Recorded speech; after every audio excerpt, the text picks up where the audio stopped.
Viele Mütter und Väter sind allein aufgrund der Tatsache, dass sie Eltern werden und Elternkarenz oder Elternteilzeit in Anspruch nehmen wollen, massiven Benachteiligungen und Diskriminierungen am Arbeitsplatz ausgesetzt. Mit den Erfahrungen von Eltern, die das erlebt haben, beschäftigt sich das Projekt Parents at Work. Das Wichtige ist, dass man oft glaubt, okay, es gibt einen Mutterschutz und es gibt dann Karenz, darauf hat man ja einen Anspruch, es gibt sogar Elternteilzeit, auf das ich einen Anspruch habe. Aber ich muss nicht in Kauf nehmen, dass ich nachher vielleicht dann nur mehr Akten schlichte, wenn ich vorher eine Führungskraft war. Ich muss auch nicht in Kauf nehmen, dass meine Führungsposition weg ist, weil ich eine Teilzeitlösung habe. Also all diese Dinge sind an sich Diskriminierung.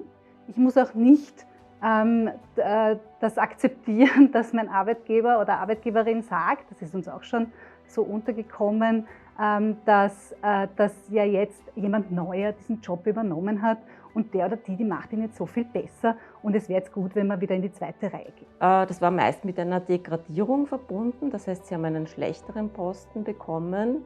Dann waren es auch wirklich Kündigungen teilweise.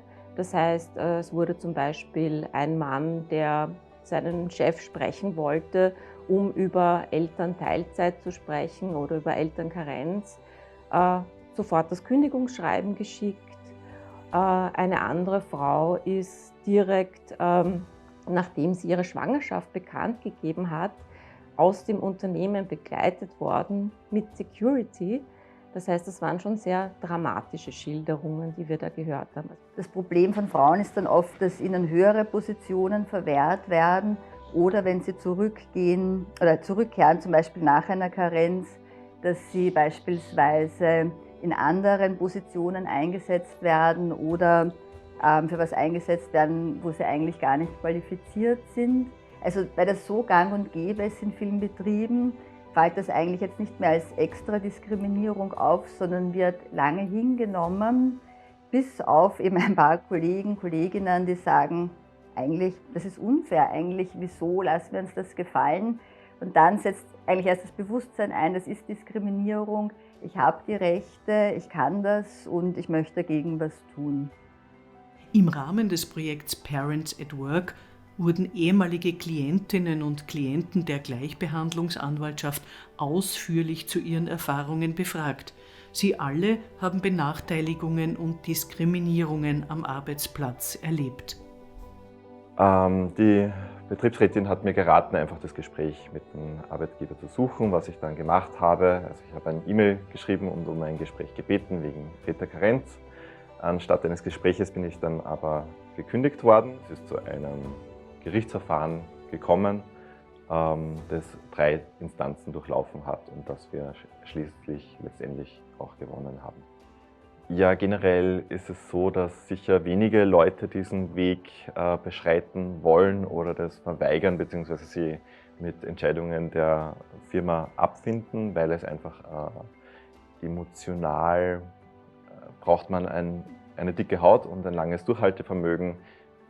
Interessant war vielleicht, dass es von Seiten der Verwaltung der Universität so war, dass die selber nicht so genau wussten, was sie mit mir anfangen sollten und ich musste dann zum Teil durch Unterstützung oder mit Unterstützung meiner Frau, die Juristin ist, denen eigentlich erklären, was im Väterkarenzgesetz eigentlich drinnen steht. Wir haben vereinbart, ich bekomme einen neuen Job und dass es keinen mehr geben würde, das stimmt ja nicht, weil es gibt ja die Karenzvertretung. Und damit haben sie dann geantwortet, gut, dann suchen wir einen Job für dich. Ich verstehe, dass eine Pausierung zum Beispiel zu einem Problem wird. Und man kann ja darüber reden, wie kann man die Lücke schließen in der Zwischenzeit. Also ich glaube, nur durchs Reden und Planen kommt man zusammen. Und wenn man es nicht tut, dann werden vielleicht Entscheidungen getroffen, die nicht die idealsten sind für beide Seiten. Ich finde, dass Unternehmen auch wissen sollten, dass sie dann die Personen, die betroffen sind, auch wirklich in wirtschaftliche Probleme bringen. Also das war schon sehr, sehr belastend. Das war am Anfang, ich habe es gar nicht glauben können. Es war extrem enttäuschend. Ich habe am Anfang gedacht, ich bin im falschen Film so. Also wie das gedreht hat, wie man sich mir gegenüber zeigt, also ich war extrem enttäuscht von der Firma und auch von den handelnden Personen, die ich über viele Jahre gekannt habe. Also das heißt, das Problem ist nicht, dass ich einen rechtlichen Schritt setze, sondern das Problem ist vorher da. Das, was wir versuchen, ist, den Blick darauf zu lenken, dass es sich hier um einen Gesetzesbruch handelt, wenn diskriminiert wird. Und dass die Personen vielleicht durch uns und auch durch unsere Unterstützung, sei es mit Hilfe von Interventionen oder auch mit Gesprächen mit dem Arbeitgeber oder auch im letzten Fall durch Anträge an die Gleichstellungskommission, einfach zeigt, dass wir als Institution im Hintergrund stehen, nämlich die Gleichstellung zu fördern. Das heißt, die Diskriminierung dadurch zu bekämpfen, dass wir als Organisation den Leuten auch dieses Empowerment geben. Recht ist immer auch Empowerment. Parents at Work, es geht um die Einstellung.